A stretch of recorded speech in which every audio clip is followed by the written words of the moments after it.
Mr. Speaker, the President of the United States.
Members of Congress, I have the high privilege and distinct honor of presenting to you the President of the United States.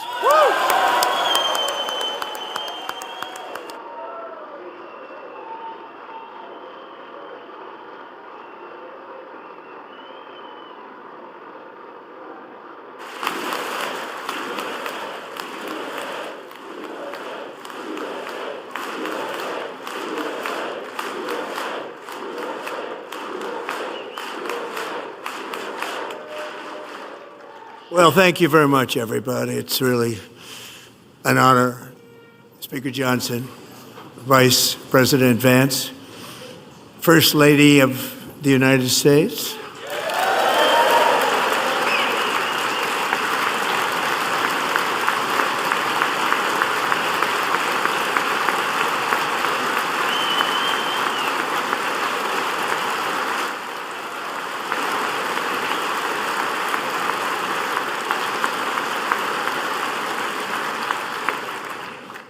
Second Lady of the United States,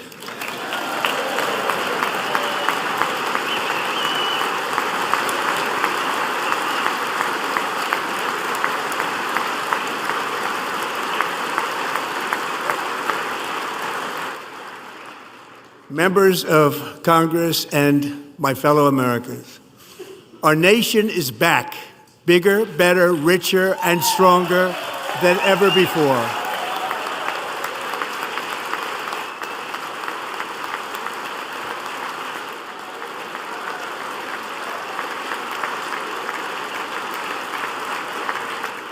Less than 5 months from now, our country will celebrate an epic milestone in American history, the 250th anniversary of our glorious American independence. This July 4th, we will mark 2.5 centuries of liberty and triumph, progress and freedom in the most incredible and exceptional nation ever to exist on the face of the earth. And you've seen nothing yet. We're going to do better and better and better. This is the golden age of America.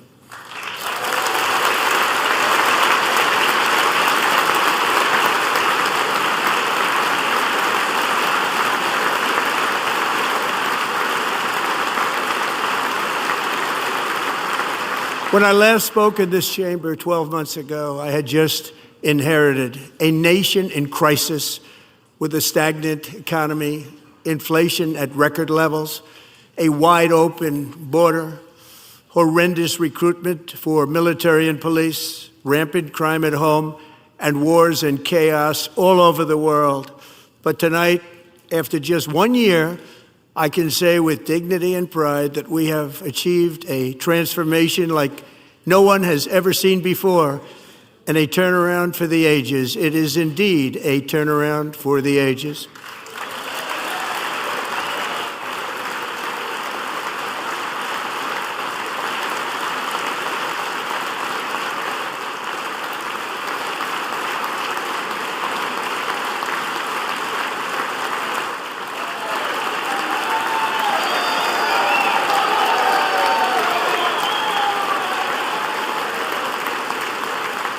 And we will never go back to where we were just a very short time ago. We're not going back.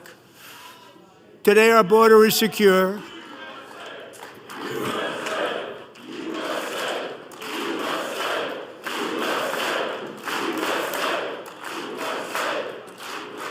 Thank you. Today, our border is secure. Our spirit is restored. Inflation is plummeting. Incomes are rising fast. The roaring economy is roaring like never before, and our enemies are scared, our military and police are stacked, and America is respected again, perhaps like never before.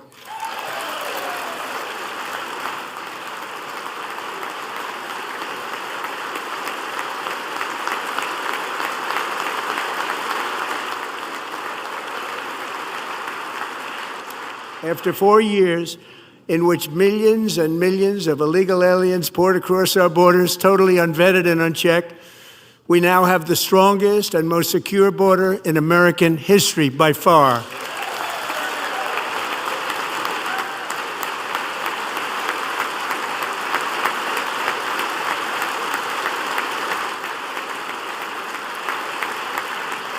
In the past 9 months, 0 illegal aliens have been admitted to the United States.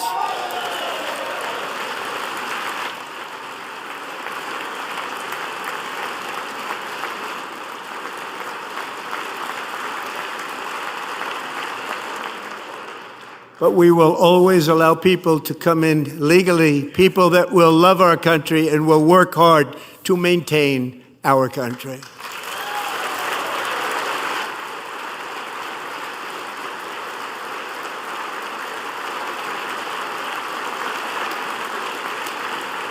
The flow of deadly fentanyl across our border is down by a record 56% in 1 year.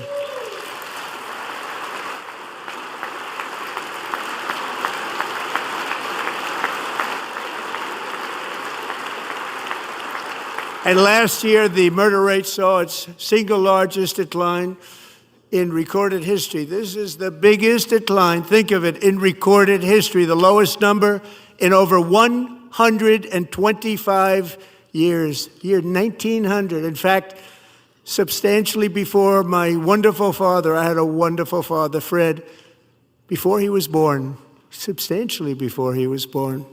That's a long time ago. He wouldn't like me to say that, but that's a long time ago. The Biden administration and its allies in Congress gave us the worst inflation in the history of our country. But in 12 months, my administration has driven core inflation down to the lowest level in more than 5 years. And in the last 3 months of 2025, it was down to 1.7%.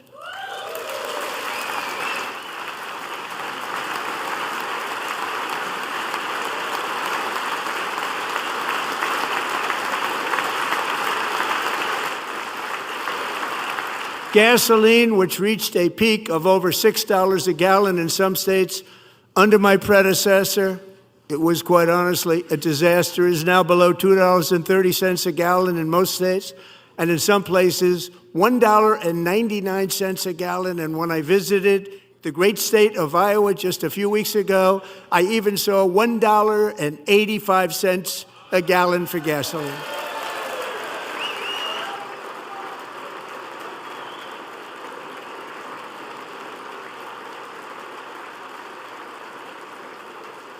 Mortgage rates are the lowest in 4 years and falling fast, and the annual cost of a typical new mortgage is down almost $5,000 just since I took office. 1 year.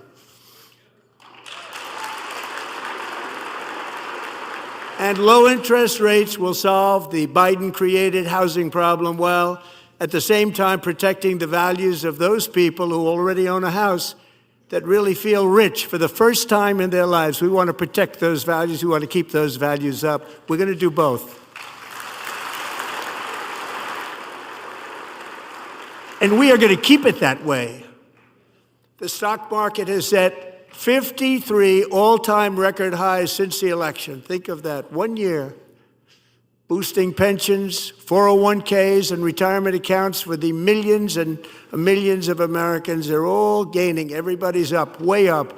In 4 long years, the last administration got less than $1 trillion in new investment in the United States. And when I say less, substantially less.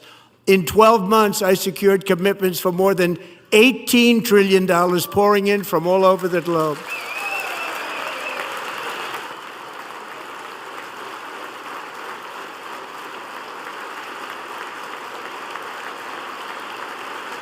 Think of it, much less than $1 trillion for 4 years versus much more than $18 trillion for 1 year. What a difference a president makes.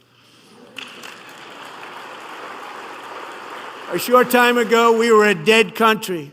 Now we are the hottest country anywhere in the world, the hottest.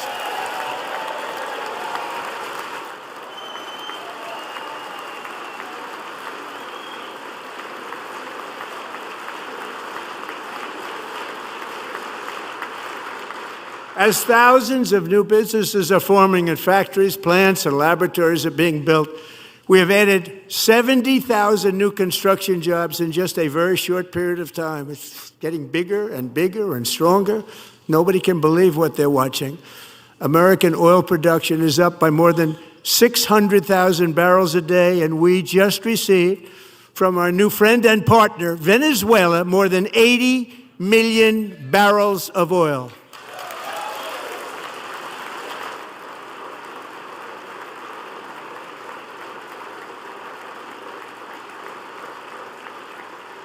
American natural gas production is at an all-time high because I kept my promise to drill, baby, drill.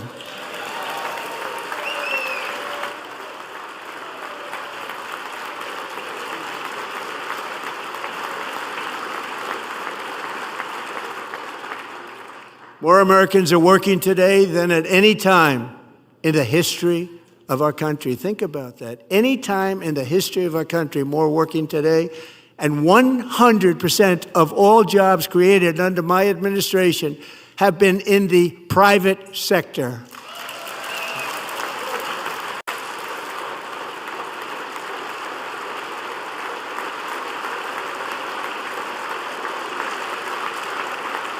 We ended DEI in America.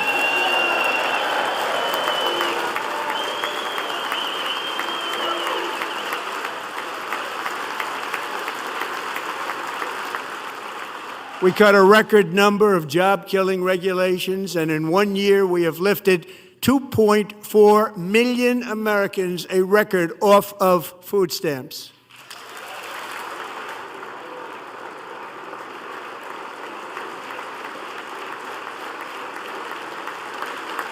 And for all of these reasons, I say tonight, members of Congress, the state of our union is strong.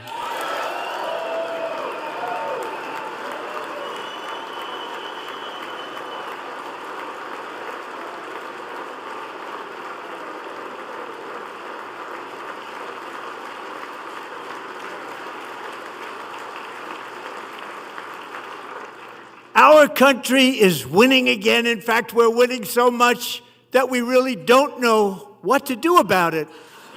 People are asking me, please, please, please, Mr. President, we're winning too much. We can't take it anymore. We're not used to winning in our country. Until you came along, we're just always losing, but now we're winning too much.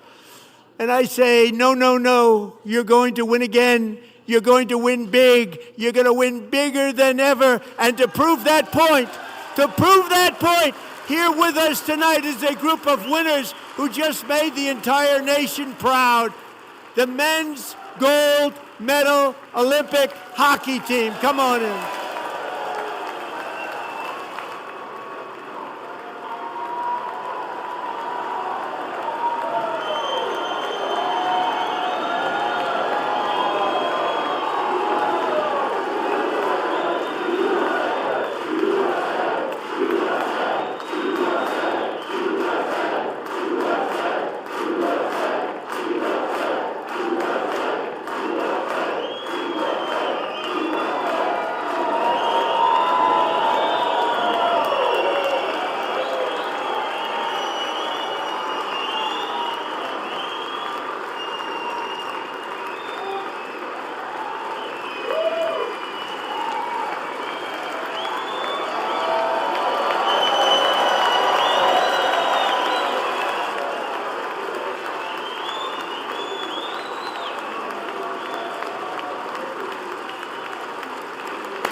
Go ahead. They do.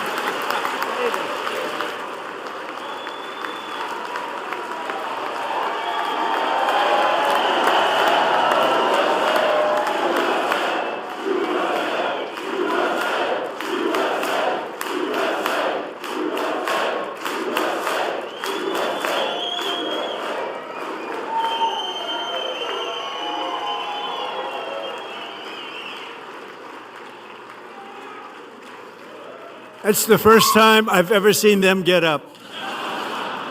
And actually, not all of them did get up. But they beat a fantastic Canadian team in overtime, as everybody saw, as did the American women who will soon be coming to the White House.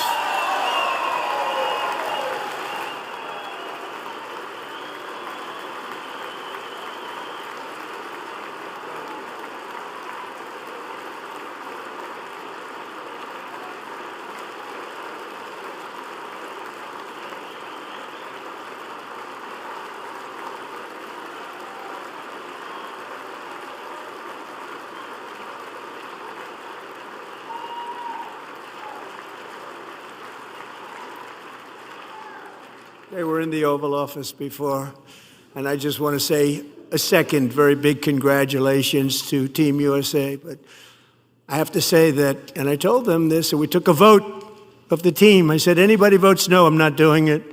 So they stood there, and they weren't about to say no, because I've never seen a goaltender play as well as goalie Connor Hellebuck.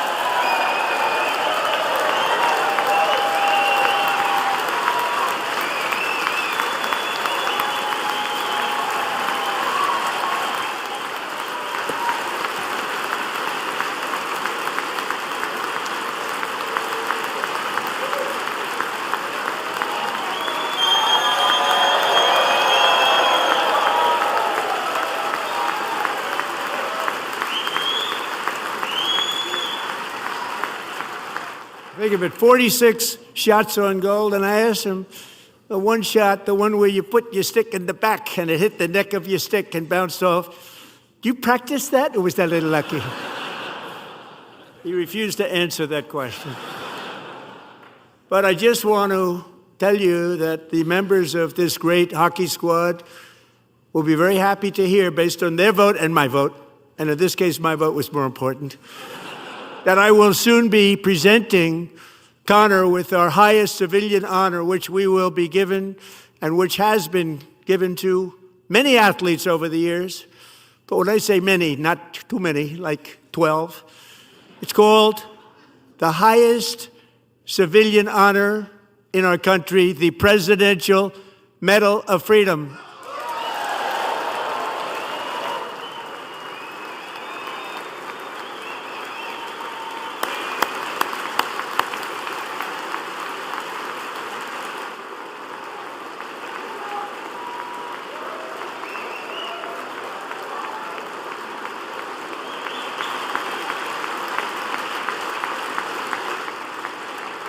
Great athletes have gotten that, very great, the best, and I thought he deserved it. And I did take a vote, every single one of them. I said, I'm not giving it if anybody goes no, and every single one of them rapidly put up their hand. So I want to thank you all. What a special job you did. What special champions you are. Thank you very much.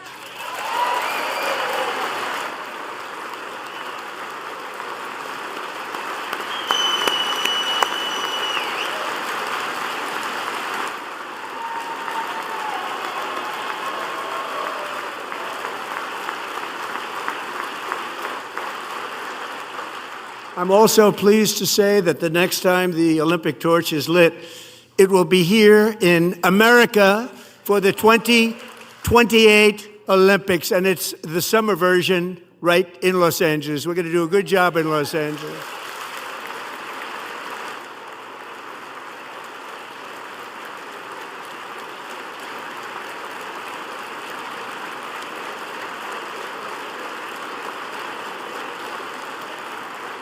And Los Angeles is going to be safe, just like Washington, D.C. is now one of the safest cities in the country.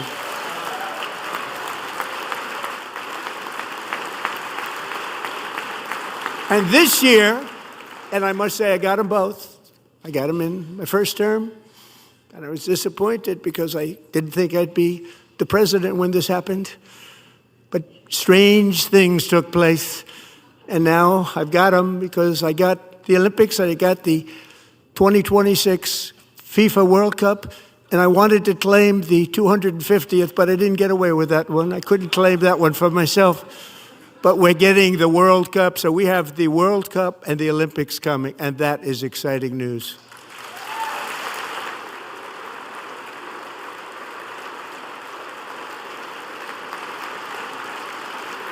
So this will be a year to celebrate our country and the heroes who have kept it free. Men like Buddy Taggart. At age 17, Buddy volunteered to defend America in World War II, serving in the Pacific under the great General Douglas MacArthur. He fought bravely in the famous Battle of Manila, worked so hard. He was badly wounded and almost killed by enemy machine guns in Luzon.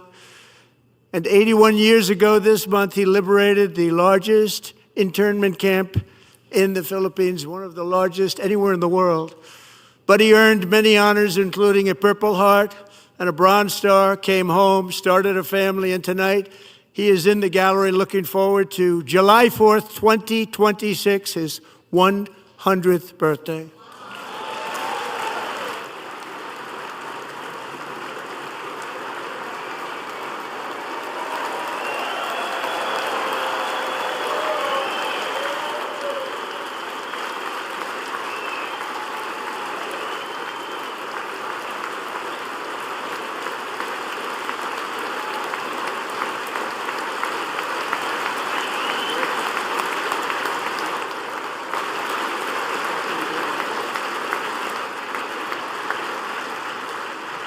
So, buddy, you're a brave man, and we salute you. Even in times of challenge, setback, and immense heartache, the spirit of 1776 has always shone through very brightly. It was July 4th of last year when floodwaters tore through a girls' summer camp in Central Texas, one of the worst things I've ever seen. I was there, rising 26 feet in the matter of minutes, tragically claiming many, many lives. You all remember that one. As the waters threatened to sweep her away, 11-year-old Millie Kate McClelland closed her eyes and prayed to God. She thought she was going to die. Those prayers were answered when Coast Guard rescue swimmer Scott Ruskin descended from a helicopter above. Nobody knew where he came from. It was Scott's first ever rescue mission, a young guy, but very brave, very, very top, always top in his class. And he lifted not just Millie Kate, but 164 others to safety.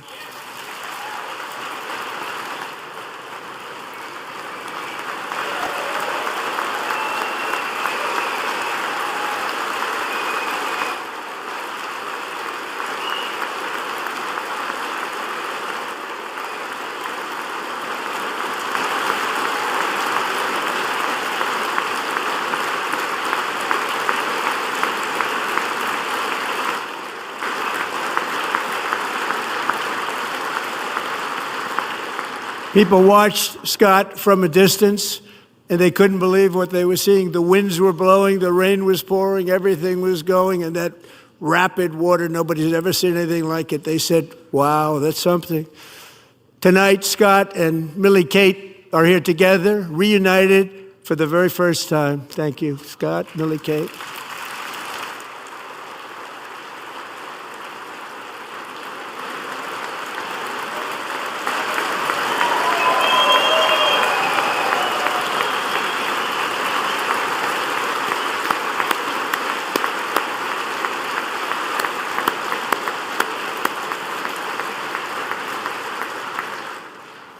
And Petty Officer Ruskin, I'm pleased to inform you that I am now awarding you the Legion of Merit for extraordinary heroism, which is what it was, extraordinary heroism. Thank you.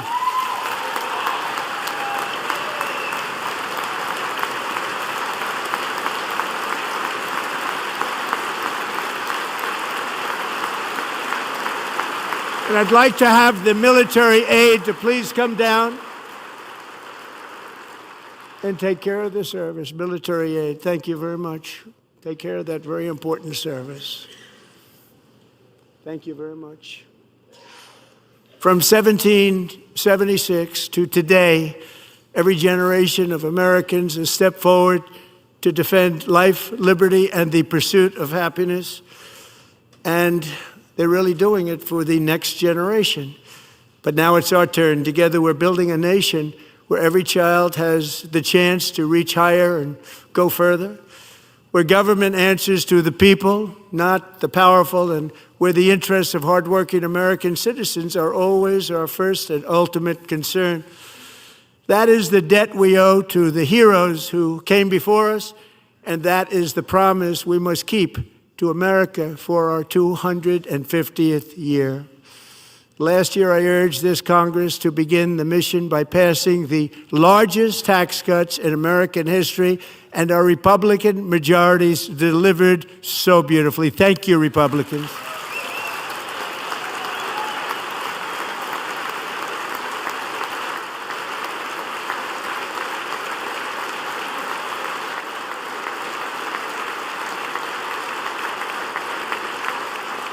All Democrats, every single one of them, voted against these really important and very necessary massive tax cuts.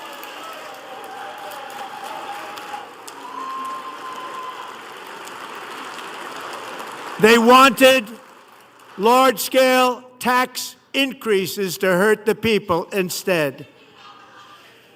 But we held strong, and with the great, big, beautiful bill, we gave you no tax on tips, no tax on overtime, and no tax on Social Security for our great seniors.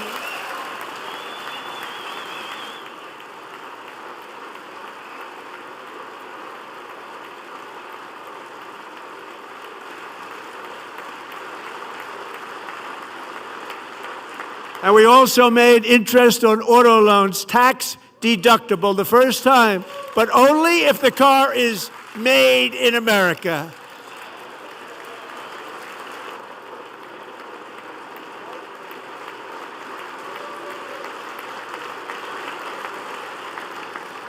Recently in Pennsylvania, I met Megan Hemhauser, a devoted mom who's homeschools her children. Beautiful, 2 children, during the day while waiting tables at night as her husband works overtime operating very heavy equipment. Megan is here this evening, and she's happy to tell you that she is so much richer because with no tax on tips, no tax on overtime, and her expanded child tax credit done again by Republicans, Megan and her husband will take home more than $5,000 extra just for the year, cutting her tax bill in more than half.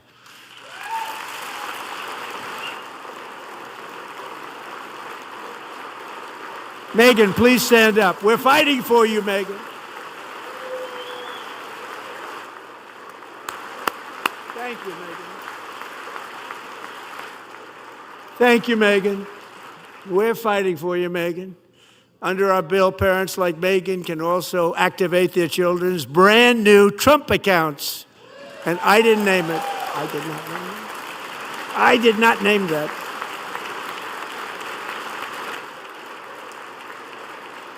Nobody believes me, but I did not name it. It was named by a very tall man sitting right there in the third row. Nice man, a good man. Tax-free investment accounts for every American child. This is something that's so special and has taken off and gone through the roof. Millions will be pre-funded courtesy of the U.S. Treasury and private individuals like Michael and Susan Dell, who have donated $6.25 billion to fund the Trump accounts for 25 million American children. They're great people.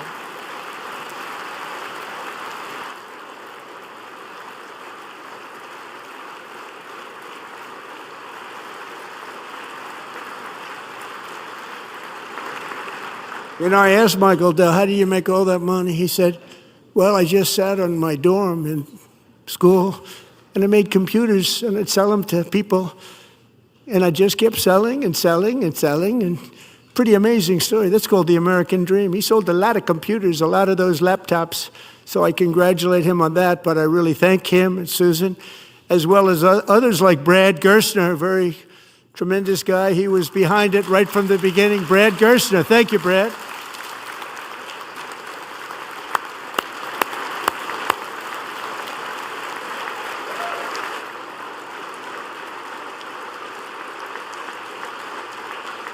So with modest additional contributions, these young people's accounts could grow to over $100,000 or more by the time they turn 18. Think of it. How much money is that for somebody that started with nothing?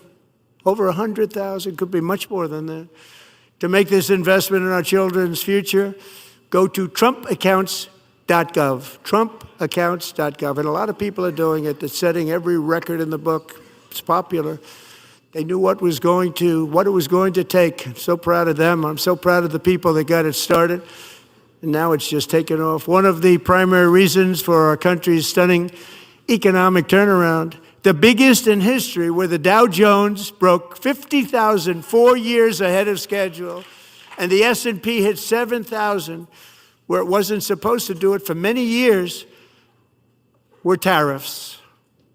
I used these tariffs, took in hundreds of billions of dollars to make great deals for our country, both economically and on a national security basis. Everything was working well. Countries that were ripping us off for decades are now paying us hundreds of billions of dollars. They were ripping us so badly, you all know that. Everybody knows it. Even the Democrats know it. They just don't want to say it. And yet these countries are now happy, and so are we. We made deals. The deals are all done. And they're happy. They're not making money like they used to, but we're making a lot of money. There was no inflation, tremendous growth. And the big story was how Donald Trump called the economy correctly, and 22 Nobel Prize winners in economics didn't. They got it totally wrong. They got it really wrong. And then just 4 days ago, an unfortunate ruling from the United States Supreme Court. It just came down. It came down. Very unfortunate ruling. But the good news is that almost all countries and corporations want to keep the deal that they already made, right, Scott? Knowing that the legal power that I, as president, have to make a new deal could be far worse for them, and therefore they will continue to work along the same successful path that we had negotiated before the Supreme Court's unfortunate involvement. So despite the disappointing ruling, these powerful country-saving, it's saving our country, the kind of money we're taking in, peace-protecting. Many of the wars I settled was because of the threat of tariffs. I wouldn't have been able to settle them without. Will remain in place under fully approved and tested alternative legal statutes. And they have been tested for a long time. They're a little more complex, but they're actually probably better, leading to a solution that will be even stronger than before. Congressional action will not be necessary. It's already time-tested and approved. And as time goes by, I believe the tariffs paid for by foreign countries will, like in the past, substantially replace the modern-day system of income tax, taking a great financial burden off the people that I love.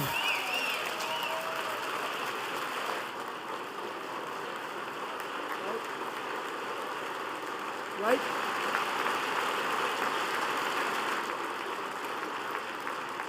Moving forward, factories, jobs, investment, and trillions of dollars will continue pouring into the United States of America because we finally have a president who puts America first. I put America first. I love America.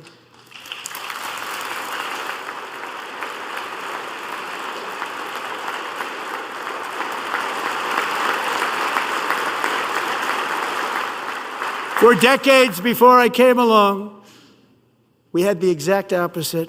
From trade to healthcare, from energy to immigration, everything was stolen and rigged in order to drain the wealth out of the productive, hardworking people who make our country great, who make our country run. Under Biden and his corrupt partners in Congress and beyond, it reached a breaking point with the Green New scam, open borders for everyone. They poured in by the millions and millions from prisons, from mental institutions. They were murderers, 11,888 murders. They came into our country. You allowed that to happen. And record-setting inflation that cost the typical family $34,000 in just a speck of time. Now the same people in this chamber who voted for those disasters suddenly use the word affordability, a word. They just used it. Somebody gave it to them, knowing full well that they caused and created the increased prices that all of our citizens had to endure. You caused that problem. You caused that problem.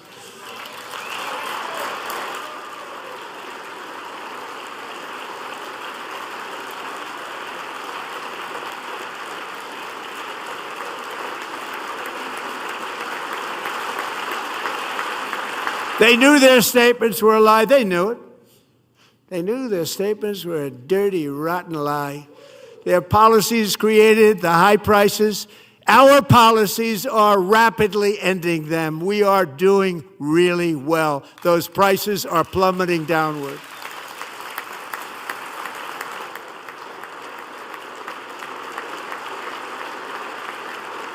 The price of eggs is down 60%. Madam Secretary, thank you. The cost of chicken, butter, fruit, hotels, automobiles, rent is lower today than when I took office by a lot. And even beef, which was very high, is starting to come down significantly. Just hold on a little while. We're getting it down. And soon you will see numbers that few people would think were possible to achieve just a short time ago. Nobody can believe when they see the kind of numbers, and especially energy, when they see energy going down to numbers like that, they cannot believe it. It's like another big tax cut.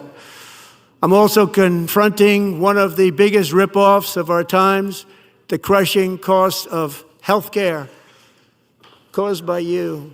Since the passage of the Unaffordable Care Act, sometimes referred to as Obamacare, big insurance companies have gotten rich. It was meant for the insurance companies, not for the people. With our government giving them hundreds and hundreds of billions of dollars a year, as their stock prices soared 1,000, 1,200, 1,400, and even 1,700%, like nothing else. That's why I introduced the great health care plan. I want to stop all payments to big insurance companies and instead give that money directly to the people so they can buy their own health care, which will be better health care at a much lower cost.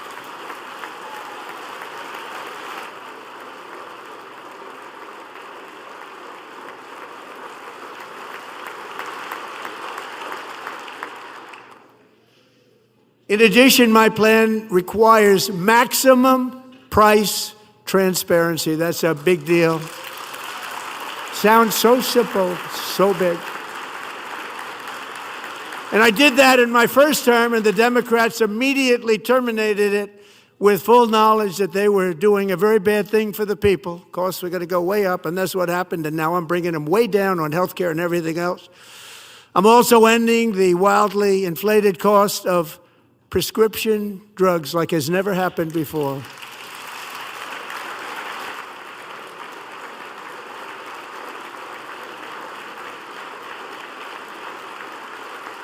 Other presidents tried to do it, but they never could. They tried.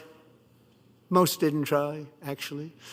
But they tried. They said they tried. They couldn't do it. They didn't even come close. They were all talk and no action, but I got it done.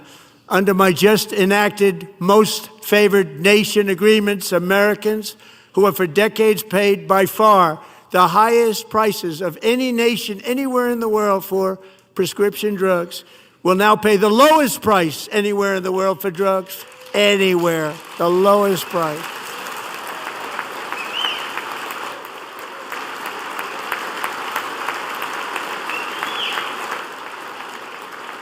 So in my first year of the second term,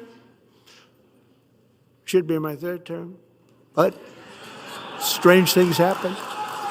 I took prescription drugs, a very big part of health care, from the highest price in the entire world to the lowest. That's a big achievement. The result is price differences of 300, 400, 500, 600% and more, all available right now at a new website called TrumpRx.gov. And I didn't name that one either, by the way.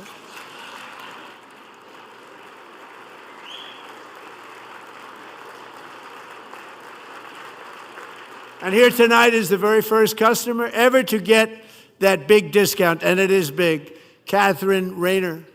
For 5 years, she and her husband have struggled with infertility, and they turned to IVF. One drug has been costing Catherine $4,000 to purchase, but a few weeks ago, she logged onto the TrumpRx website and got that same drug that cost $4,000, got it for under $500. A reduction of much more, actually, than $3,500. Catherine, we are all praying for you, and you're going to be a great mom.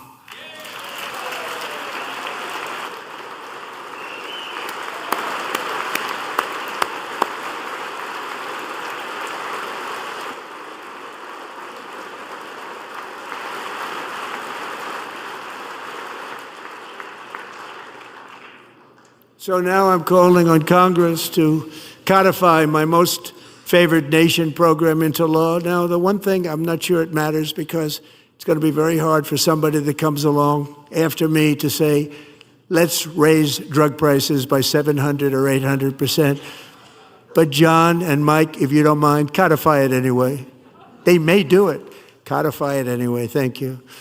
Many Americans are also concerned that energy demand from AI data centers could unfairly drive up their electric utility bills. Tonight, I'm pleased to announce that I have negotiated the new Ratepayer Protection Pledge. You know what that is? We're telling the major tech companies that they have the obligation to provide for their own power needs. They can build their own power plants as part of their factory so that no one's prices will go up. And in many cases, prices of electricity will go down for the community and very substantially down. This is a unique strategy never used in this country before. We have an old grid. It could never handle the kind of numbers, the amount of electricity that's needed. So I'm telling them they can build their own plant. They're going to produce their own electricity. It will ensure the company's ability to get electricity while at the same time lowering prices of electricity for you, and could be very substantial for all of you cities and towns. You're going to see some good things happen over the next number of years. Another pillar of the American dream that has been under attack is home ownership.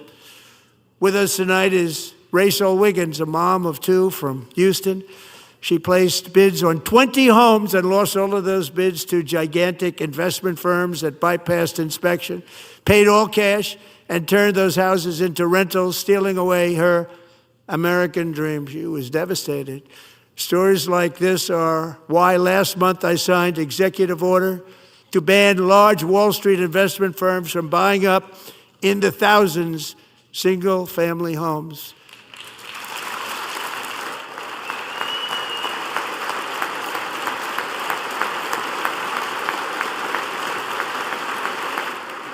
And now I'm asking Congress to make that ban permanent, because homes for people, really, that's what we want. We want homes for people, not for corporations. Corporations are doing just fine. Rachel, thank you very much. Good luck with your home. You'll get one soon.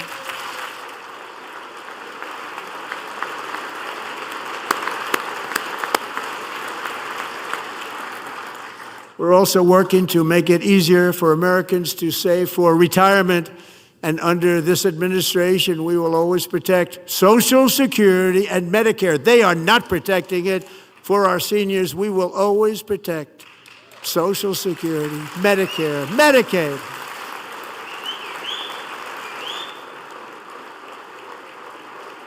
Since I took office, the typical 401k balance is up by at least $30,000. It's a lot of money.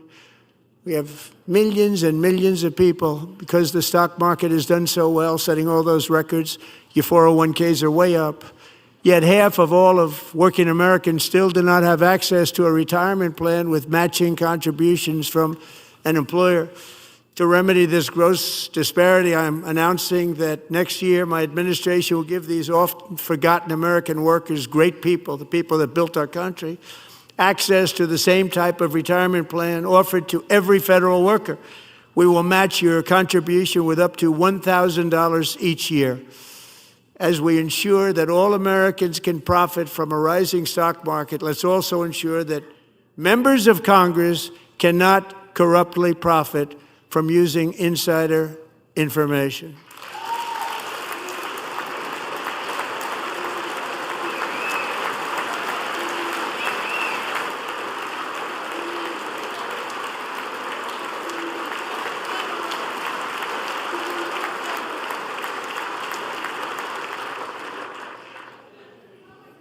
They stood up for that. I can't believe it.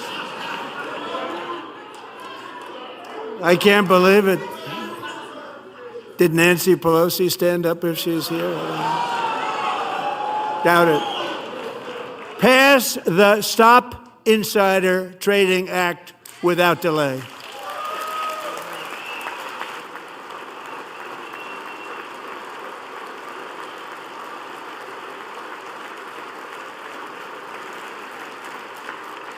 I wasn't sure if anybody even on this side was going to applaud for that. I'm very impressed. Thank you. I'm very impressed. But when it comes to the corruption that is plundering, it's plundering America. There's been no more stunning example than Minnesota, where members of the Somali community have pillaged an estimated $19 billion from the American taxpayer. Oh, we have all the information. And in actuality, the number is much higher than that. And California, Massachusetts, Maine, and many other states are even worse. This is the kind of corruption that shreds the fabric of a nation, and we are working on it like you wouldn't believe. So tonight, although started 4 months ago, I am officially announcing the war on fraud to be led by our great Vice President, J.D. Vance.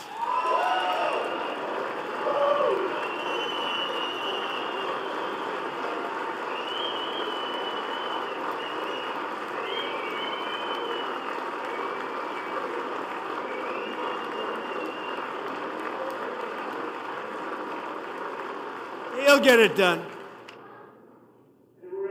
Find enough of that fraud, we will actually have a balanced budget overnight. It'll go very quickly.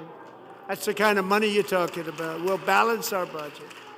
The Somali pirates who ransacked Minnesota remind us that there are large parts of the world where corruption and lawlessness are the norm, not the exception.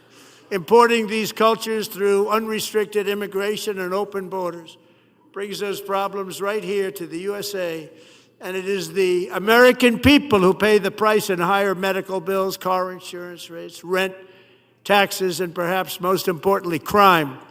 We will take care of this problem. We're going to take care of this problem. We are not playing games. Delilah.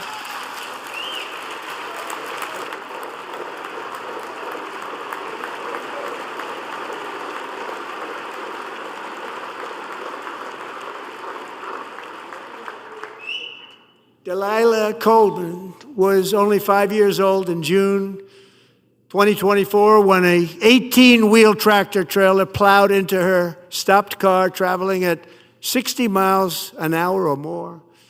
The driver was an illegal alien let in by Joe Biden and given a commercial driver's license by open borders politicians in California. Doctors said Delilah would never be able to walk or talk, have a good life. She wouldn't even be able to eat again. But against all odds, she is now in the first grade learning to walk. And she's here this evening with her dad, Marcus, a fantastic man. Delilah, please, you are a great inspiration. Please stand up.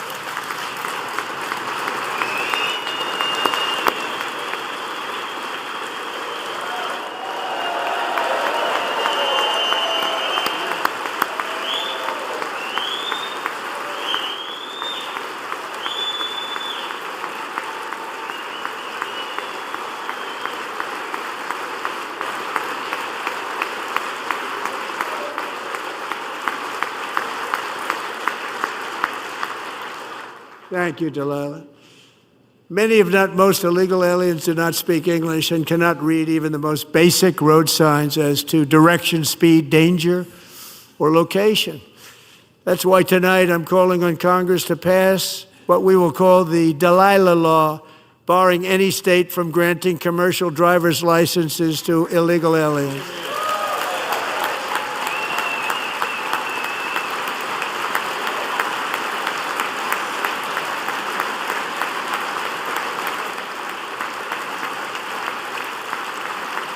And yesterday, as you probably saw at the White House, I hosted a ceremony with Americans who lost their treasured loved ones to the scourge of illegal immigration. People came into our country, how we allowed this to happen with our open borders. These are the angel moms and families that for decades our government betrayed and our media totally ignored. It was terrible. Hard to believe, actually. In 2023, a 16-year-old high school cheerleader named Elizabeth Medina was supposed to perform in her town's Christmas parade, but she never arrived. Her mother, Jacqueline, went home to look for her, and she found her lying dead in a bathtub bleeding profusely after being stabbed 25 times. Lizbeth's killer was a previously arrested illegal alien who had broken in and brutally extinguished the brightest light in her family's life, violently and viciously. Her heartbroken mother is in the gallery to remind everyone in this chamber exactly why we are deporting illegal alien criminals to our country at record numbers, and we're getting them the hell out of here fast. We don't want them.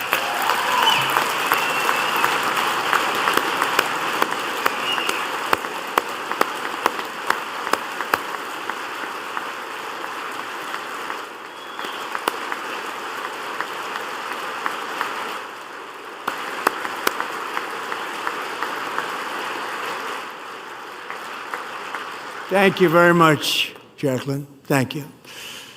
We can never forget that many in this room not only allowed the border invasion to happen before I got involved, but indeed they would do it all over again if they ever had the chance. If they ever got elected, they would open up those borders to some of the worst criminals anywhere in the world.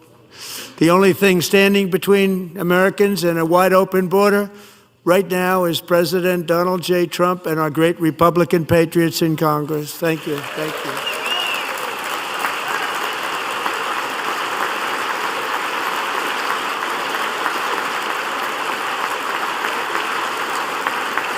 As we speak, Democrats in this chamber have cut off all funding for the Department of Homeland Security. It's all cut off. It's all cut off. They have instituted another Democrat shutdown, the first one costing us 2 points on GDP. 2 points we lost on GDP, which probably made them quite happy, actually. Now they have closed the agency responsible for protecting Americans from terrorists and murderers. Tonight I'm demanding the full and immediate restoration of all funding for the border security, homeland security of the United States, and also for helping people clean up their snow. We have no money because of the Democrats, and it would be nice. We'd love to give you a hand at cleaning it up, but you gave no money. Nobody's getting paid. It's a shame. So you have to think about it. We have, in case you didn't know, a pretty large snowstorm out there. One of the great things about the State of the Union is how it gives Americans the chance to see clearly what their representatives really believe. So tonight I'm inviting every legislator to join with my administration in reaffirming a fundamental principle. If you agree with this statement, then stand up and show your support. The first duty of the American government is to protect American citizens, not illegal aliens.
Isn't that a shame? You should be ashamed of yourself not standing up. You should be ashamed of yourself.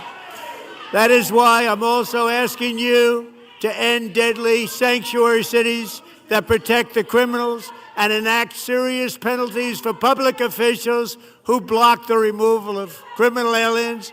In many cases, drug lords, murderers all over our country, they're blocking the removal of these people out of our country, and you should be ashamed of yourself.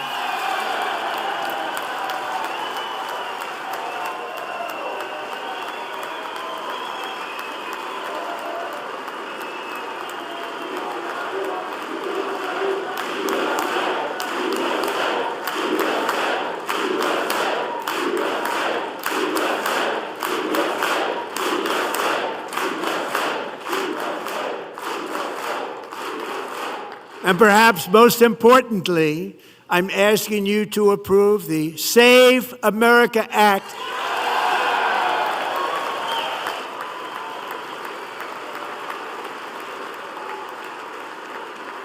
To stop illegal aliens and others who are unpermitted persons from voting in our sacred American elections. That cheating is rampant in our elections. It's rampant. It's very simple. All voters must show voter ID.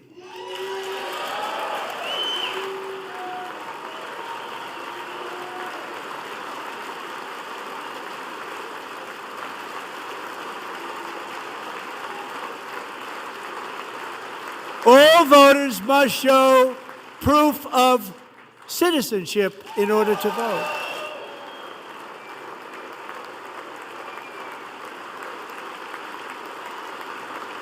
And no more crooked mail-in ballots except for illness, disability, military, or travel. None. And this should be an easy one. And by the way, it's polling at 89%, including Democrats, 89%.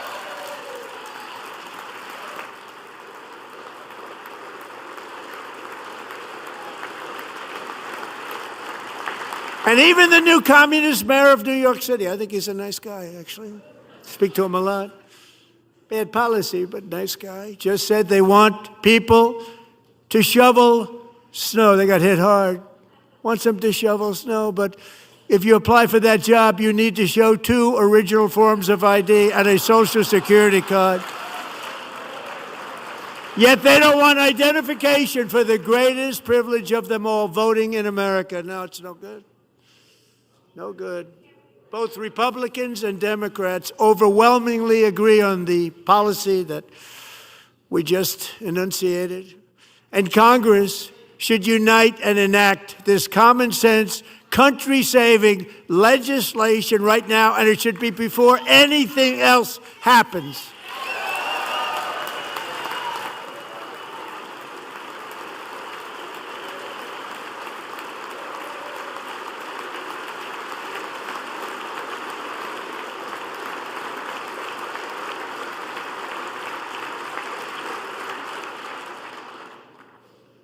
And the reason they don't want to do it, why would anybody not want voter ID? One reason, because they want to cheat. There's only one reason. They make up all excuses. They say it's racist. They come up with things you almost say, what imagination they have. They want to cheat. They have cheated. And their policy is so bad that the only way they can get elected is to cheat. And we're going to stop it. We have to stop it, John.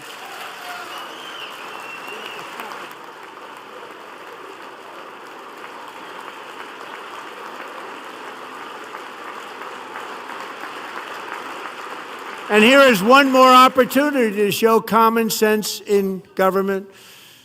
In the gallery tonight are Sage Blair and her mother, Michelle.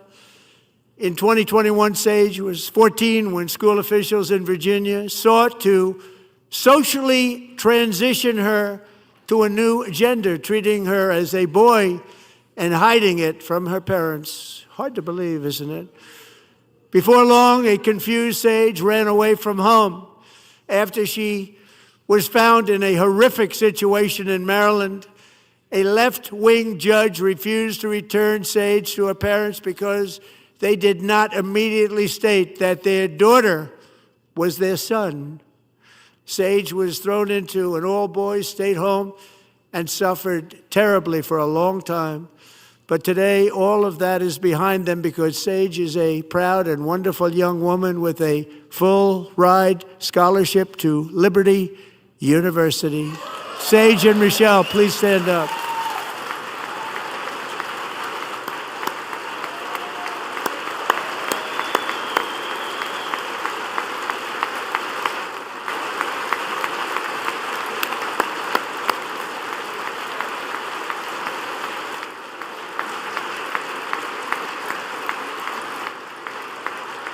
And thank you for your great bravery. And who can believe that we're even speaking about things like this? 15 years ago, if somebody was up here and said that, they'd say, what's wrong with him? But now we have to say it because it's going on all over numerous states without even telling the parents. But surely we can all agree no state can be allowed to rip children from their parents' arms and transition them to a new gender against the parents' will. Who would believe that we're even talking about this? We must ban it, and we must ban it immediately.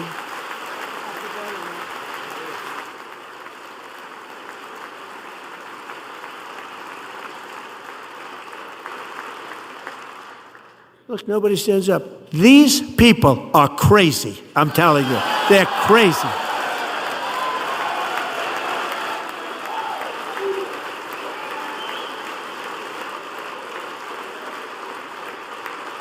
Amazing, incredible. Boy, oh boy.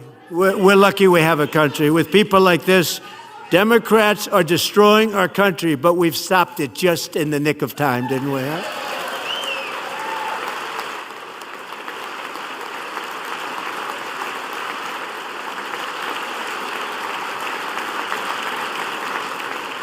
No one cares more about protecting America's youth than our wonderful First Lady, now a movie star. She's a movie star. Can you believe it? Who would have believed that? Over the past year, she has had an incredible impact championing AI legislation, advancing a landmark executive order on foster care, and helping secure $30 million to launch the Melania Trump Foster Youth to Independence Initiative. It's a tremendous, really a tremendous thing that happened and had a lot of bipartisan support. She gets much better bipartisan support than I do. I get none. She gets a lot. Someday you're going to have to tell me how you did that. And students and educators in every state have joined the First Lady's efforts in the presidential AI challenge, keeping America's next generation positioned to succeed and strongly succeed in the future. Tonight, we welcome two young people whose lives reflect the First Lady's impact, Sierra Burns and Everest Nevermont. Thank you both, and Melania, thank you. I know how hard you worked on it. Thank you very much.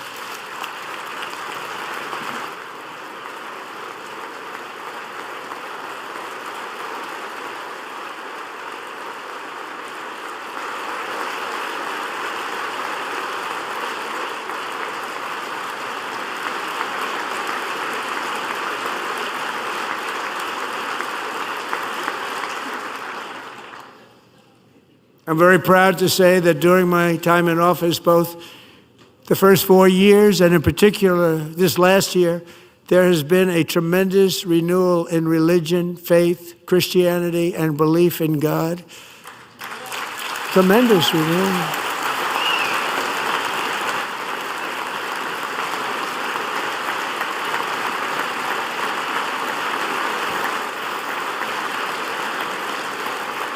This is especially true among young people, and a big part of that had to do with my great friend, Charlie Kirk, a great guy, great man.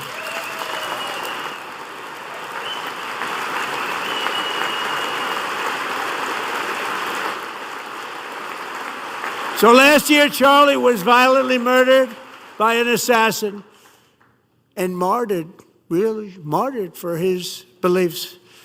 His wonderful wife, Erica, is with us tonight. Erica, please stand.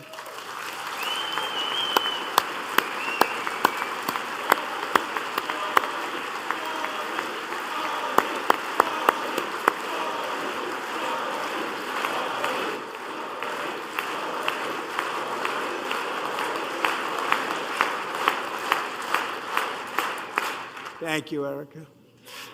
Been through a lot. In Charlie's memory, we must all come together to reaffirm that America is one nation under God, and we must totally reject political violence of any kind.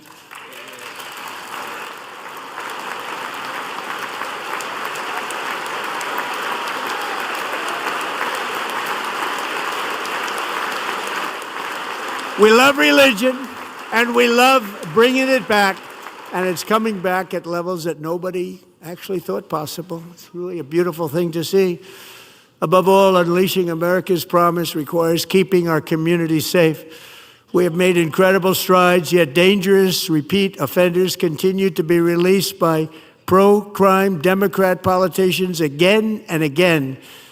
We are honored to be joined tonight by a woman who's been through hell, Anya Zarutska. In 2022, she and her beautiful daughter, so beautiful, what a beautiful young woman, Irina, fled war-torn Ukraine to live with relatives near Charlotte, North Carolina. And by the way, what's going on with Charlotte? Last summer, 23-year-old Irina was riding home on the train when a deranged monster who had been arrested over a dozen times and was released through no cash bail, stood up and viciously slashed a knife through her neck and body. No one will ever forget, there were people on that train. No one will ever forget the expression of terror on Irina's face as she looked up at her attacker in the last seconds of her life. She died instantly. She had escaped a brutal war only to be slain by a hardened criminal, set free to kill in America, came in through open borders. Mrs. Zarutska, tonight I promise you we will ensure justice for your magnificent daughter, Irina.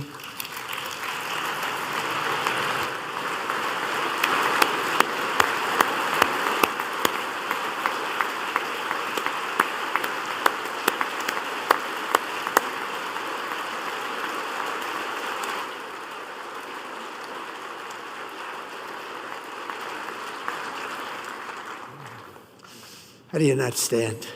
How do you not stand? I'm asking this Congress to pass tough legislation to ensure that violent and dangerous repeat offenders are put behind bars, and importantly, that they stay there.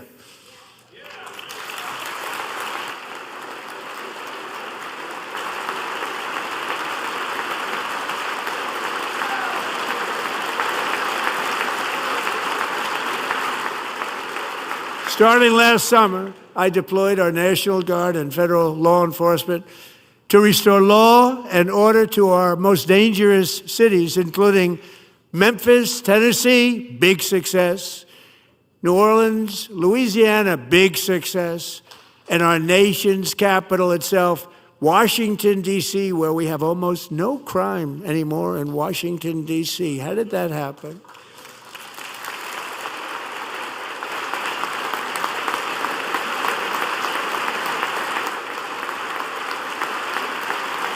In fact, crime in Washington is now at the lowest level ever recorded, and murders in D.C. this January were down close to 100% from a year ago.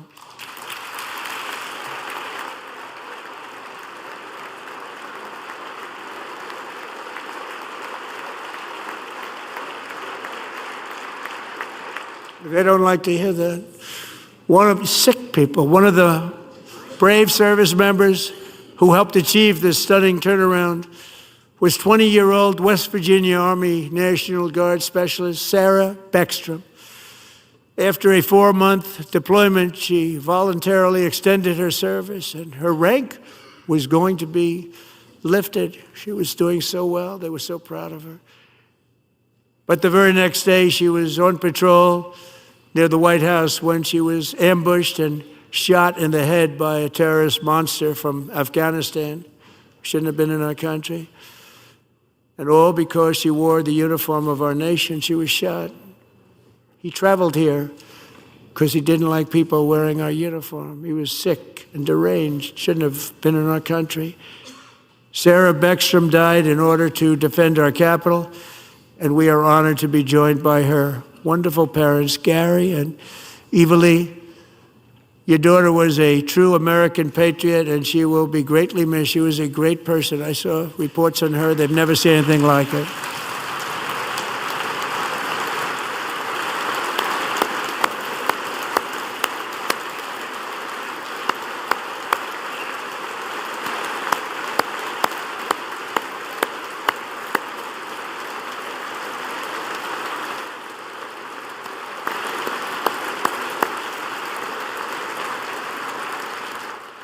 So sorry. Thank you very much.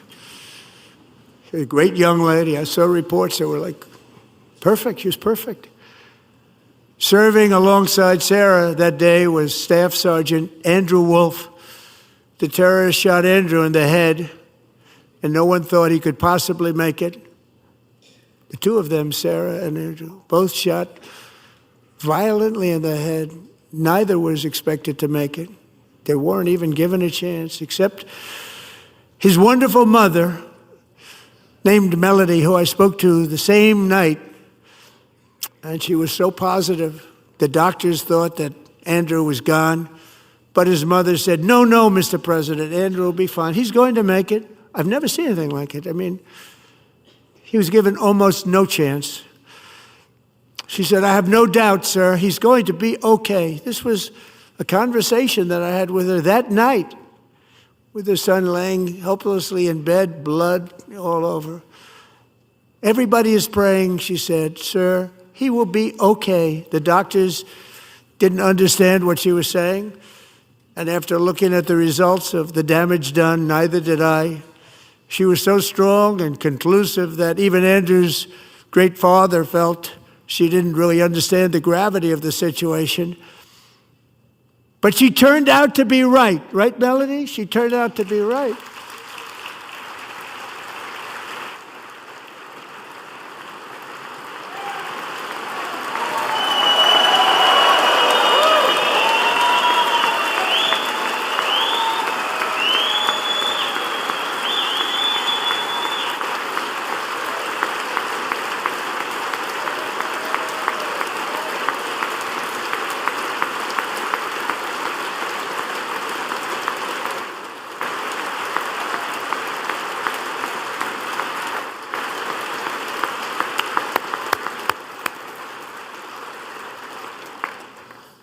Amazing, actually. I said, where does this woman come from? She's the most positive person I've ever met. With God's help, Andrew has battled back from the edge of death, and we're talking about the edge of death, on his way to a miraculous recovery. He's got a little work to do, but he's doing great. Nice to see you. He's a good-looking guy. Nice to see you. Thanks, Andrew. Thank you very much.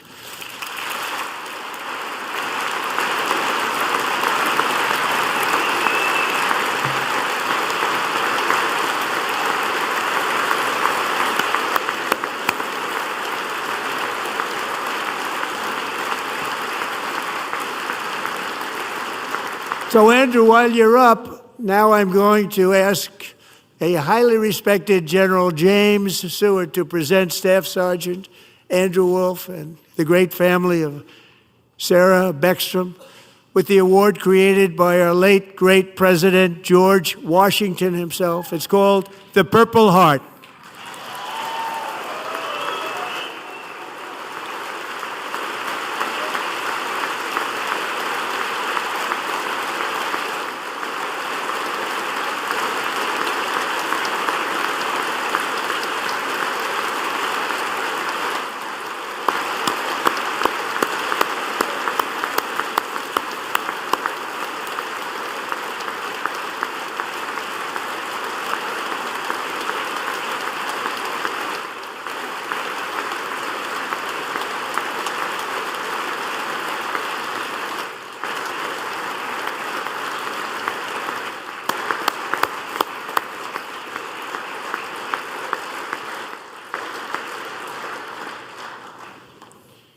We love you all. Love you. We're proudly restoring safety for Americans at home, and we are also restoring security for Americans abroad. Our country has never been stronger. My first 10 months, I ended 8 wars, including Cambodia. Isn't it funny? Sick people. Cambodia and Thailand, Pakistan and India. Would have been a nuclear war. 35 million people, said the Prime Minister of Pakistan, would have died if it were not for my involvement. Kosovo and Serbia, Israel and Iran, Egypt and Ethiopia, Armenia and Azerbaijan, the Congo and Rwanda, and of course the war in Gaza, which proceeds at a very low level. It's just about there. And I want to thank Steve Witkoff and Jared Kushner for your help. Thank you, Steve. Thank you, Jared.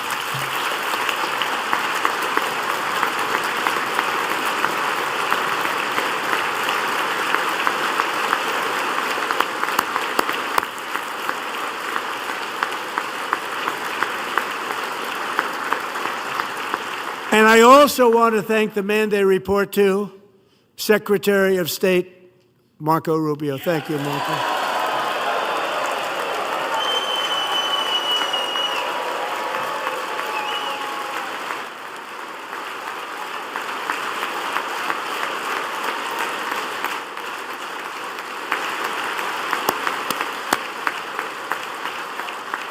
People like you. You know, Marco got 100% of the votes when he was in confirmation. I think our next one was about 54%. And some of the Democrats are now saying, I can't believe we approved that guy. And he said it's an honor that they feel that way, right, Marco? You have done a great job, great Secretary of State. I think he'll go down as the best ever.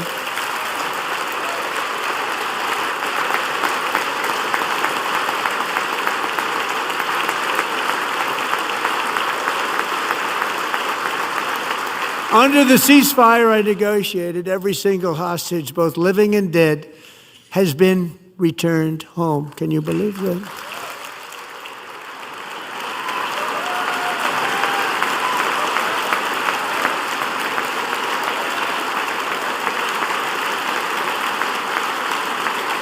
Nobody thought it was possible. Nobody thought that was possible. Both living and dead. And those parents who had a dead son, their boy, they'd always tell me their boy, they wanted him as much as though he were living. It was an amazing period of time. And they came back, and when we got all of the living hostages back, and many, many before them, but I always said those last 20 are going to be very tough, but we got many, many more, hundreds. But I said those last 20 are going to be tough. We got them back. But we only got back 14 or 15 of the dead, of the 28. And believe it or not, Hamas worked along with Israel, and they dug and they dug and they dug. It's a tough thing to do, going through bodies all over, passing up 100 bodies sometimes for each one that they found. Tough job. And they finally got it back to 27. And then Steve and Jared, they got it back to 28. They found all 28. Nobody thought that was possible, but we did it. And I remember the family of the 28th. They were so grieved, but they were so happy as it's possible to be. They had their boy back. The mother said, "Sir, we have our boy back." What a period of time that was, but we got them all back. So thank you both very much. Great job.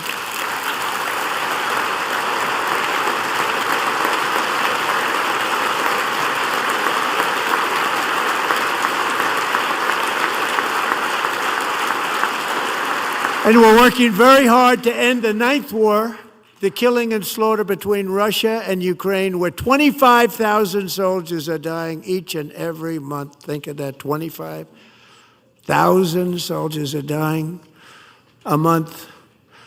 A war which would have never happened if I were president, would have never happened. As president, I will make peace wherever I can, but I will never hesitate to confront threats to America wherever we must. That's why in a breakthrough operation last June, the United States military obliterated Iran's nuclear weapons program with an attack on Iranian soil known as Operation Midnight Hammer.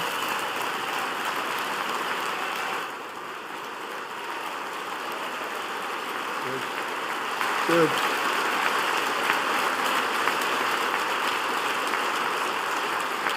For decades, it had been the policy of the United States never to allow Iran to obtain a nuclear weapon. Many decades. Since they seized control of that proud nation 47 years ago, the regime and its murderous proxies have spread nothing but terrorism and death and hate.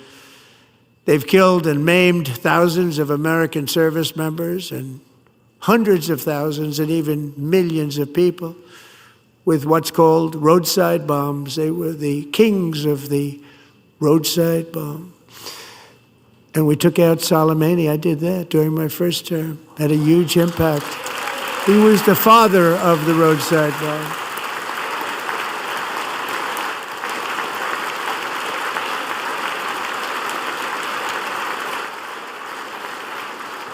And just over the last couple of months with the protests, they've killed at least, it looks like, 32,000 protests. 32,000 protesters in their own country. They shot them and hung them. We stopped them from hanging a lot of them with the threat of serious violence. But this is some terrible people.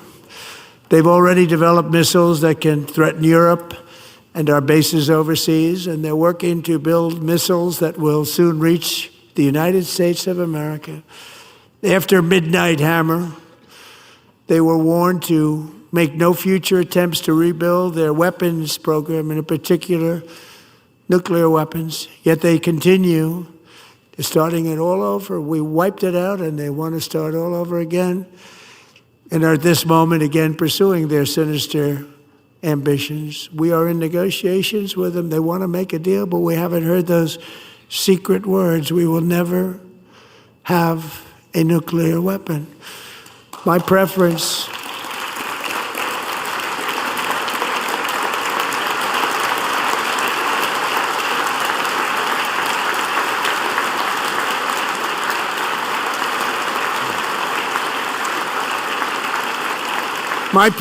is to solve this problem through diplomacy. But one thing is certain, I will never allow the world's #1 sponsor of terror, which they are by far, to have a nuclear weapon. Can't let that happen.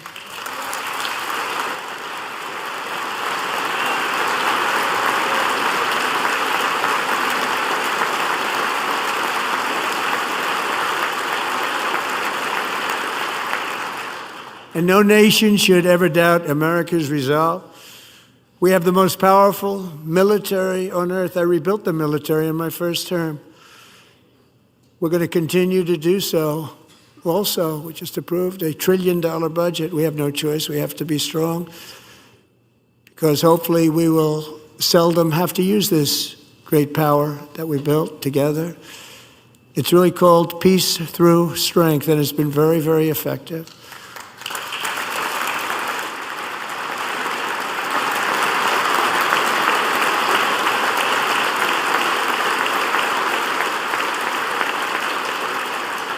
So thanks to Republicans in Congress, we're investing that record number of dollars, have no choice, in the United States Armed Forces. Also creating a lot of jobs, but we're not even doing it for that reason. Because as I said, we have more jobs, more people working today than ever before in the history of our country.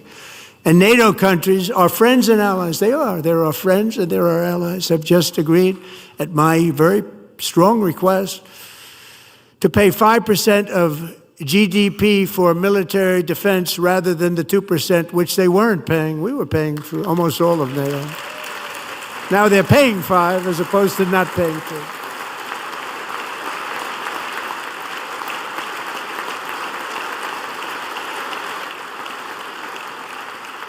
And getting that 5% was something which everyone said would never be done, could not happen. We got it really easily with one meeting. And big difference between 2% that's not paid. We were paying the freight of many of them. Very few were paid up. Now 5%, then they're paid. And everything we send over to Ukraine is sent through NATO, and they pay us in full. They pay us totally in full. Every branch of our armed forces is setting records for recruitment. This is so exciting. and every service member recently.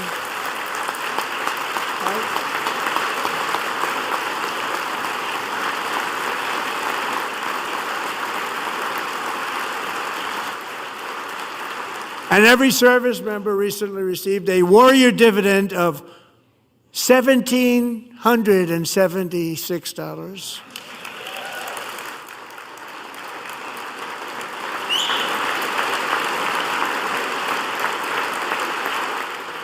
You know, they put it on my desk. We got the money from tariffs and other things, a lot of money we have. We have much more money than people understand. Have to rebuild that program a little bit, but it won't take long. But we got the money, and it was $1,775, and they wanted my approval. And I said, what's the number? $1,775. I said, wait a minute, for $1 more we can have $1,776. It's going to I said, we're going to figure that. I never asked anybody if we could afford it. $1 more, I said $1,776. And I said, that's good. And I'll tell you what, our military, that was 4 months ago, our military, I never see a person in the military that doesn't thank me for it. So we're honored to do it. They deserve it. And we call it 1776. It was great. And we love our military. We love our law enforcement. We love our firemen. You know, the firemen don't get mentioned enough. We love our firemen. We're also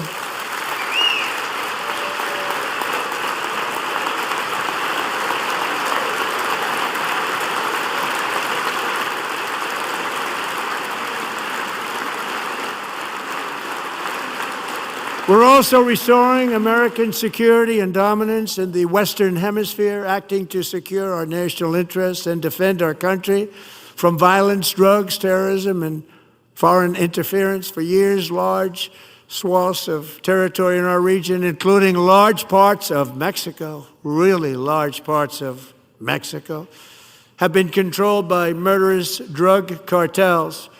That's why I designated these cartels as foreign terrorist organizations, and I declared illicit fentanyl as a weapon of mass destruction.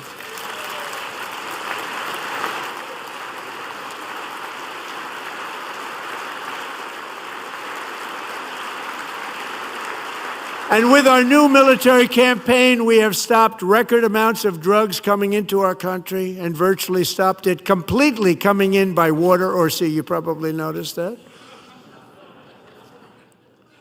We very seriously damaged their fishing industry also. Nobody wants to go fishing anymore.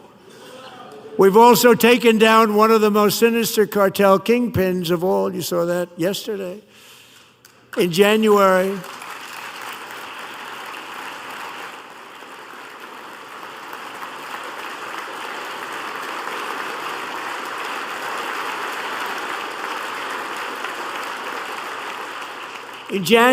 elite American warriors carried out one of the most complex, spectacular feats of military competence and power in world history. No one's seen anything like it. Foreign leaders, I won't tell you who, called me and they said, very impressive, very good. They couldn't believe, they all watched, they saw what happened. This is a different fighting force that we had years ago when we fought to tie. You know, it's a great fighting force. I'm so proud of it. Look at Space Force. Space Force is my baby, because we did that. My baby is becoming so important.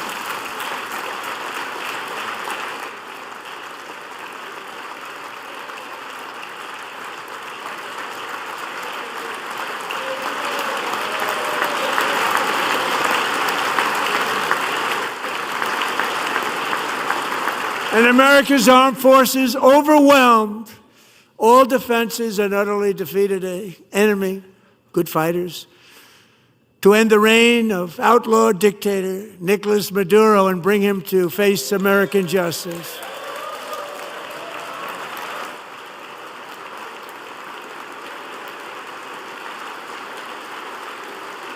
And this was an absolutely colossal victory for the security of the United States, and it also opens up a bright new beginning for the people of Venezuela.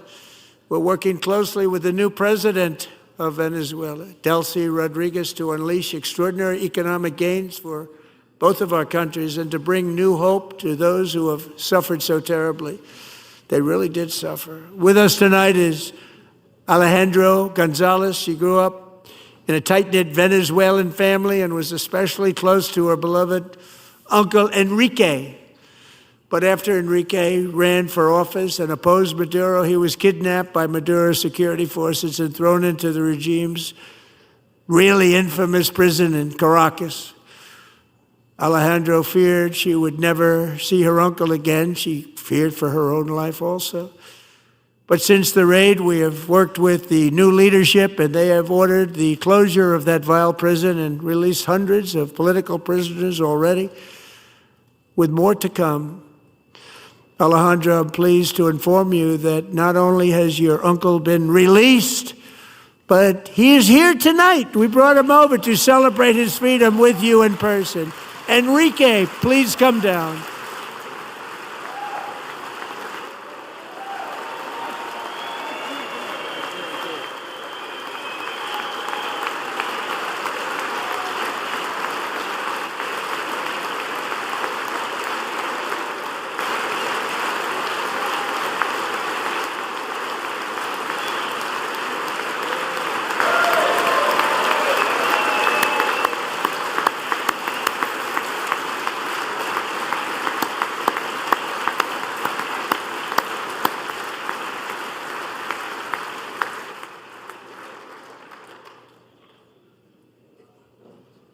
Thank you, Enrique. Have a good time. Nice to have you back, Enrique. There were many heroes on that January raid to capture Maduro, really great heroes. It was very dangerous. They knew we were coming. They were all set. But the deeds of one warrior that night will live forever in the eternal chronicles of military valor. Chief Warrant Officer 5, Eric Slover, planned the mission and was the flight lead in the cockpit of the first helicopter, a big, beautiful, powerful helicopter. It was a massive Chinook carrying, as you can imagine, many, many American warfighters. Wearing the dog tags his wife Amy had blessed with holy water before he left. She knew it was going to be a rough one. Eric steered the Chinook under the cover of night and descended swiftly upon Maduro's heavily protected military fortress. This was a major military installation, protected by thousands of soldiers and guarded by Russian and Chinese military technology. How did that work out? Not too good. While preparing to land, enemy machine guns fired from every angle, and Eric was hit very badly in the leg and hip, one bullet after another. He absorbed 4 agonizing shots, shredding his leg into numerous pieces.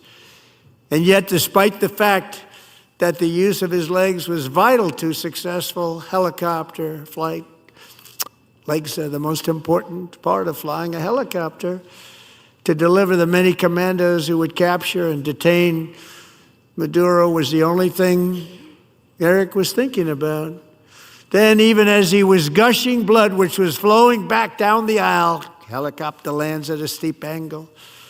The machine guns stood right in front of him. They were right in front of him, 2 machine gunners who escaped the wrath of the previous planes. Eric maneuvered his helicopter with all of those lives and souls to face the enemy and let his gunners eliminate the threat. Turned the helicopter around so the gunners could take care of business, saving the lives of his fellow warriors from what could have been a catastrophic crash deep in enemy territory.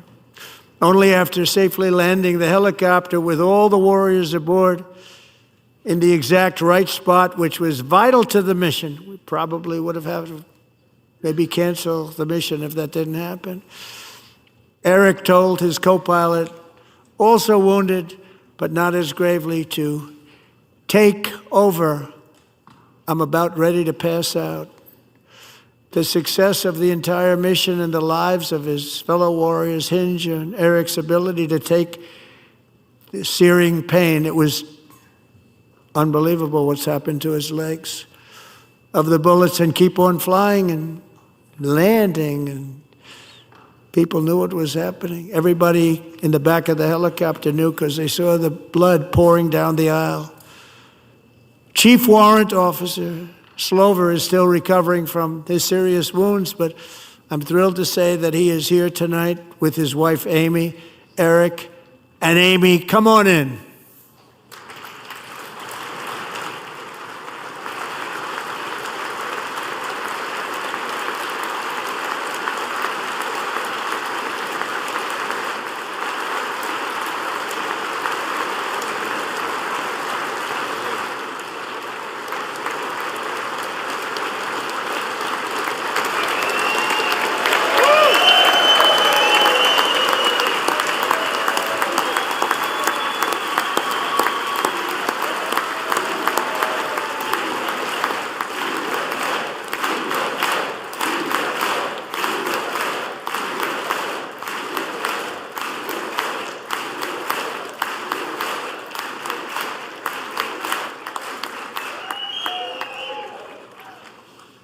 So we have a surprise for Eric and Amy.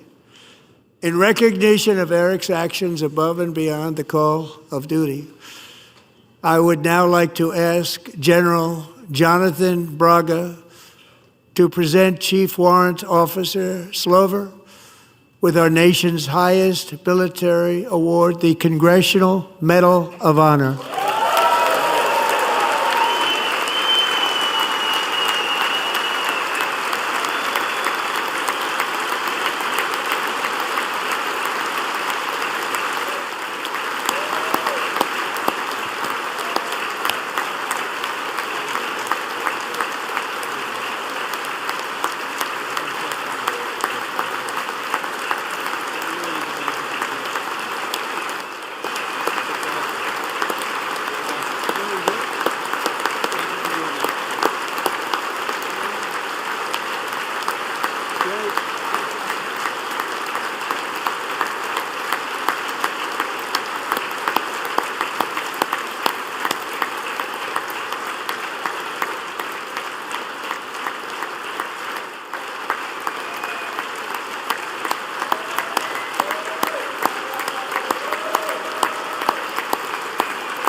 Well, thank you very much, Eric and Amy.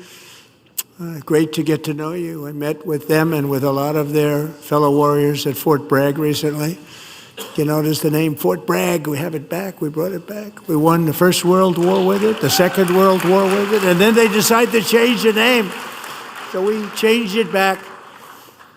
Everybody wanted to change back too.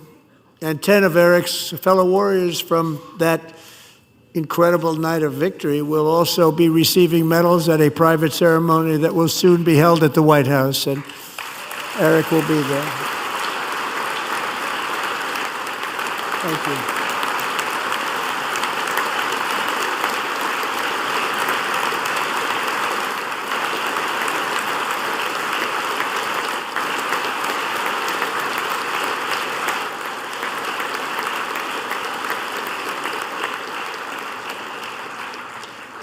Thank you, Eric.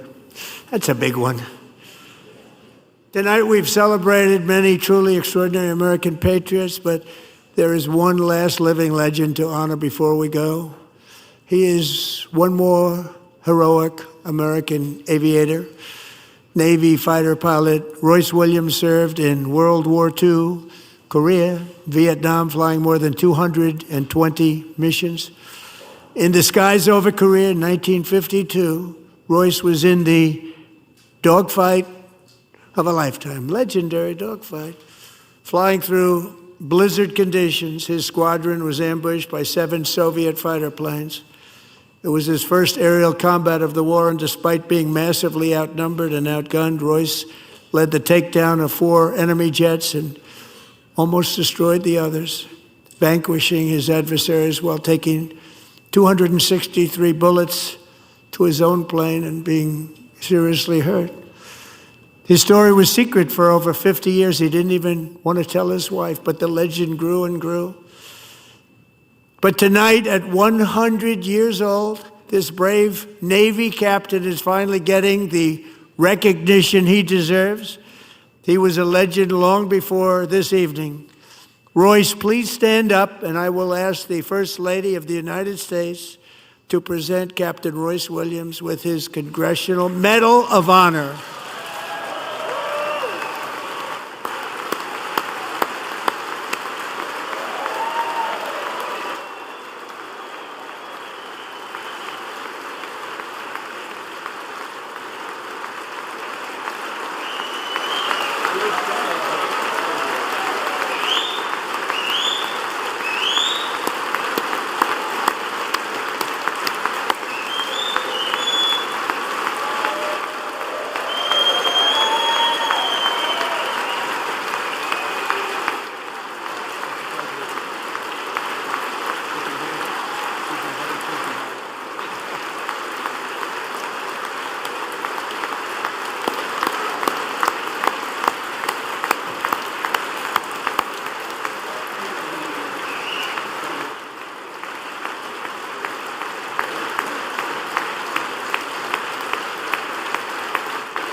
Thank you, Royce, and thank you, Eric. I've always wanted the Congressional Medal of Honor, but I was informed I'm not allowed to give it to myself, and I wouldn't know why I'd be taking it, but if they ever open up that law, I will be there with you someday. But you know, that's our highest honor, Congressional Medal of Honor, and that's a big thing, and it's an honor to be in the same room with you. Thank you both very much, Eric. Thank you.